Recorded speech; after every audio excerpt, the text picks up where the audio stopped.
কৃষ্ণা রানী সরকার বাংলাদেশের women's football টিমের নিয়মিত একজন প্লেয়ার এবং খুবই পরিচিত একজন মুখ হচ্ছে এই কৃষ্ণা রানী সরকার। আর এই কৃষ্ণা রানী সরকারকে আমার মতে বাংলাদেশের ওমেন্স ফুটবল টিমের টুকিটাকি খোঁজ খবর যারা রাখে তারা সবাই চিনবে এই কৃষ্ণা রানী সরকারকে। কারণ কৃষ্ণা রানী সরকার কিন্তু বাংলাদেশের যে টিম আপনার সাব চ্যাম্পিয়নশিপ জিতছিল ওই টিমের সদস্য ছিল। এই কৃষ্ণা রানী সরকার কিন্তু দীর্ঘদিন যাবত ও বাংলাদেশের জার্সিতে খেলতেছে এবং match by match tournament by tournament ও পারফরমেন্স করতেছে। তো এই কৃষ্ণা রানী সরকার কিন্তু 31 মে একটা পোস্ট করে ওর নিজস্ব ফেসবুক পেজে ওইখানে ও জানাই ও দীর্ঘ 1.5 বছর যাবত কিন্তু একটা ইনজুরিতে ভুগতেছে। আর এই ইনজুরিটা বড় ইনজুরি এবং খুবই রেয়ার একটা ইনজুরি। আর এই ইনজুরির চিকিৎসা প্রক্রিয়াগুলো মূলত চালাচ্ছে বাফুফে। কিন্তু বাফুফে যে চিকিৎসা প্রক্রিয়াগুলো চালাচ্ছে কৃষ্ণা রানী সরকারের ইনজুরি নিয়ে ওইগুলা কৃষ্ণা রানী সরকারের পছন্দ হচ্ছে না। ওই চিকিৎসা প্রক্রিয়া দেখে কৃষ্ণা রানী সরকার হতাশ। কারণ 1.5 বছর যাবত একটা ফুটবলার ও টিমের বাইরে ও স্কোয়াডের বাইরে শুধুমাত্র ক্যাম্পেইনে আছে। এখন মানে পায়ের ব্যথা নিয়ে ও চিকিৎসা করতেছে এবং পায়ের ব্যথা নিয়ে ও ট্রেনিং করতেছে হালকা পাতলা। ও এভাবেই বলছে। আর ও বলছে ও একের পর এক টুর্নামেন্ট থেকে বাদ হচ্ছে, একের পর এক ম্যাচ থেকে বাদ হচ্ছে। এটা ওকে খুবই হতাশাগ্রস্ত করে তুলতেছে। এখন ওর ইনজুরি কাটিয়ে ব্যাক করাটা খুবই বেশি প্রয়োজনীয়। তো এরপরে আমরা দেখতে পাইছি 31 মে বাংলাদেশ ওমেন্স ন্যাশনাল ফুটবল টিমের বিপক্ষে ম্যাচ ছিল হচ্ছে চাইনিজ টাইপের ওমেন্স ফুটবল টিমের। ওই ম্যাচের মাঝখানে নাকি শেষে নারী উইংস এর চেয়ারম্যান মাহফুজ আলম কিরণ ও প্রেস মিটিং এ বলছে কি বাংলাদেশের ফুটবল ফেডারেশন কৃষ্ণা রানী সরকারকে শোকজ করছে এবং ওকে কারণ দর্শানোর নোটিশ দেওয়া হয়েছে। কিরণ আরেকটা উল্লেখ করছে ওইখানে যে আইন সবার জন্য সমান, অর্থাৎ এই কৃষ্ণা রানী সরকার কিন্তু বাফুফের কন্ট্রাক্টেড প্লেয়ার। তো বাফুফের কন্ট্রাক্টে থাকা প্লেয়ার বাফুফের বিপক্ষে কথা বলতে পারবে না। এই কারণে মূলত ওকে শোকজ করা হয়েছে বাফুফের পক্ষ থেকে এবং কারণ দর্শানোর নোটিশ দিছে। এখন মাহফুজ আলম কিরণ যে কথাটা বলছে আমি এই কথাটা মেনে নিচ্ছি। অর্থাৎ আপনার যার সাথে কন্ট্রাক্ট আছে তার বিপক্ষে আপনি কথা বলতে পারবেন না। কৃষ্ণা রানী সরকারের যেহেতু বিএফএফ এর সাথে কন্ট্রাক্ট আছে তার মানে বিএফএফ এর বিপক্ষে এখন অন্তত কন্ট্রাক্ট থাকা অবস্থায় কৃষ্ণা রানী সরকার বাফুফের বিরুদ্ধে কথা বলতে পারবে না। এখন এটা আমি মানছি। এখন আমার প্রশ্নটা হচ্ছে অন্য একটা জায়গায়।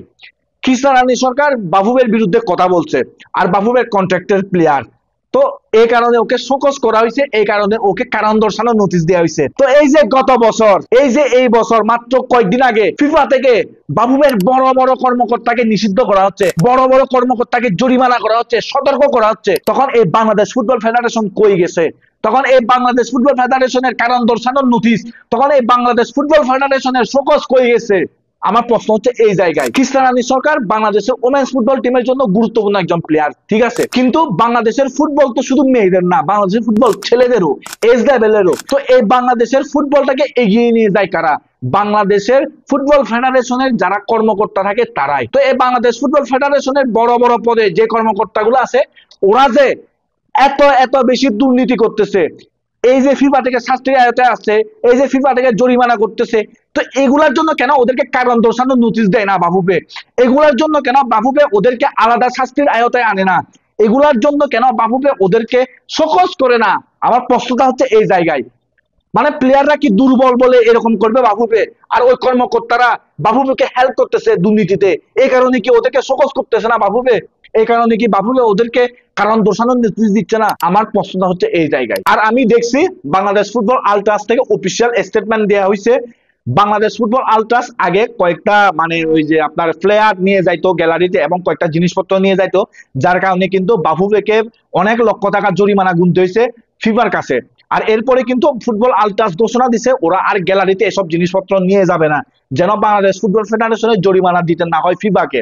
কিন্তু এখন ওরা একেবারে হুমকি দিছে বাফুফেকে, যদি শোকজ তুলে নেওয়া না হয় কৃষ্ণা রানী সরকারের উপর থেকে বাফুফের পক্ষ থেকে, তাইলে আগামীতে যে ন্যাশনাল টিমের ম্যাচগুলো আছে ওই ম্যাচগুলোতে গ্যালারিতে সব জিনিসপত্র নিয়ে ঢুকবে বাংলাদেশ ফুটবল আলট্রাস এবং বাফুফেকে আবারও শাস্তির আওতায় কিন্তু তখন আনা হবে ফিফা থেকে। এখন বাংলাদেশ ফুটবল আলট্রাস চাচ্ছে শোকজ তুলে নেওয়ার জন্য কৃষ্ণা রানী সরকারের উপর থেকে এবং কৃষ্ণা রানী সরকারকে যত দ্রুত সম্ভব চিকিৎসার ব্যবস্থা করে দেওয়ার জন্য এবং উন্নত চিকিৎসার ব্যবস্থা করে দেওয়ার জন্য। আর এই বিষয়ে আমি আরেকটা জিনিস মেনশন করতে চাই। কয়েকদিন আগে দেখলাম ফিফা থেকে যখন বাংলাদেশ ফুটবল ফেডারেশনের ফিনান্স কমিটির চেয়ারম্যান সালাম মুর্শেদি সাহেবকে এত লক্ষ টাকার জরিমানা করাইলো। ওইখানে সালাম মুর্শিদি সাহেব অফিসিয়াল স্টেটমেন্ট দিছে, আর ওই অফিসিয়াল স্টেটমেন্টে ও বলছে ওর যেহেতু হচ্ছে দায়িত্বে ঘাটতি হইছে, তো ওকে জরিমানা করা হয়েছে, ও জরিমানাগুলো পরিশোধ করে দেবে। একটা হাম্বল রিকোয়েস্ট থাকলো সালাম মুর্শিদির কাছে, সালাম মুর্শিদি সাহেব আপনি দয়া করে আপনার যে দায়িত্ব ওই দায়িত্বগুলো পালন করেন এবং এই জরিমানা টাকাগুলা বাঁচান। এই জরিমানা টাকাগুলা দিয়ে এই বাংলাদেশের ফুটবলটাকে যারা এগিয়ে নেওয়ার চেষ্টা করতেছে ওদেরকে একটু হেল্প করেন। বাংলাদেশের মেয়েরা টাকার জন্য খেলতে যাইতে পারে নাই, এই যে আপনার এই যে অলিম্পিক বাছাই পর্বের ম্যাচ, ওদেরকে তখন টাকা দেন। এই যে কৃষ্ণানী সরকার টাকার জন্য চিকিৎসা করাইতে পারতেছে না, ওদেরকে টাকা দেন। একটা হাম্বল রিকোয়েস্ট থাকলো সালাম মুর্শিদি সাহেবের কাছে আমার। আর আরেকটা কথা আপনাদেরকে বলতে ভুলে গেছি, সেটা হচ্ছে কৃষ্ণানী সরকারের ওই ফেসবুক পোস্টে উল্লেখ করা দুইটা লাইন। ওই দুইটা লাইন হচ্ছে, অনেক প্লেয়ারকে দেখেছি এভাবে হারিয়ে যেতে, মনে হয় সেই দিনটা আর বেশি দিন নেই কৃষ্ণার জন্য। এই দুইটা লাইন কিন্তু অনেক বেশি হতাশার, কারণ এর আগেও বাফুফের যে ক্যাম্প, ওই ক্যাম্প থেকে অনেকগুলা মেয়ে এই ইনজুরির কারণে ছিটকে গেছে। তো এদেরকে দেখে মূলত এই কৃষ্ণানী এখন ভয় পাচ্ছে। আর আপনারা যদি অতীত রেকর্ডগুলো একটু ঘাটাঘাটি করেন, অতীত প্লেয়ারদেরকে নিয়ে একটু ঘাটাঘাটি করেন, আপনারা দুই তিনটা নাম ইজিলি পেয়ে যাবেন।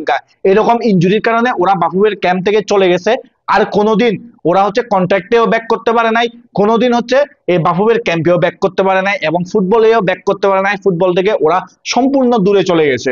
তো কৃষ্ণানী সরকারও মূলত এখন ভয় পাচ্ছে, কারণ এমনি ইনজুরিতে তার উপর হচ্ছে যে ওর সাথে এখন কন্ট্যাক্ট আছে বাফুফের, কিন্তু সামনের বারে কন্ট্যাক্ট থাকবে নাকি তার কোনো নিশ্চয়তা নাই। এরা দীর্ঘ 10-15 বছর ধরে ফুটবল খেলে যাচ্ছে, তাও টপ লেভেলের ফুটবল খেলে যাচ্ছে।